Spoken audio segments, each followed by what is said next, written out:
727 জন পরীক্ষা দিয়েছে। তার মধ্যে একটা ছেলে পরীক্ষা কমপ্লিট করতে পারেনি, তো 826 জন করতে পারেন। সেখান থেকে 733 জন জিপিএ 5 পেয়েছে।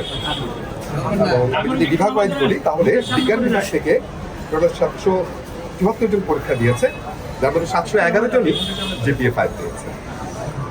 আর বিজনেস স্টাডিজ থেকে 52 জন পরীক্ষা দিয়েছিল, সেখান থেকে 22 জন জিপিএ 5 পেয়েছে। আলহামদুলিল্লাহ, আমি অবশ্যই আমার ছাত্রছাত্রীদের পারফরমেন্সে খুবই খুশি। এবং আপনারা সবাই জানেন যে বিগত জুলাই আগস্টের ঘটনার কারণে আমার এই ছেলে মেয়েগুলো ঠিক মতো পড়াশোনা করতে পারেনি, দীর্ঘ সময় প্রায় 1 থেকে 2 মাসের মতো পড়াশোনা করতে পারেনি।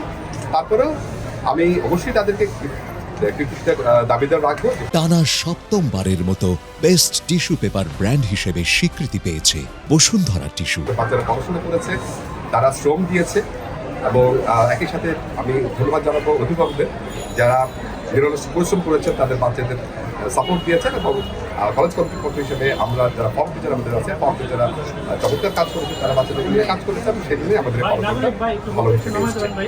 এবং আমি প্রত্যাশা করি আমাদের কলেজ আরও নতুন ভালো করবে। আমরা ইন্টারমিডিয়েট যারা পরীক্ষা দিচ্ছি এবং তাদেরকে নিয়েও কাজ করছি, আশা করছি আরও ভালো করবে ইনশাআল্লাহ। আপনারা সবাই রাজু উত্তরা মডেল কলেজের জন্য প্রার্থনা করবেন, দোয়া করবেন, আমরা যেন দেশের প্রতিষ্ঠান হিসেবে সর্বদাই নিজেদেরকে এক উচ্চ স্থানে দেখতে পাই।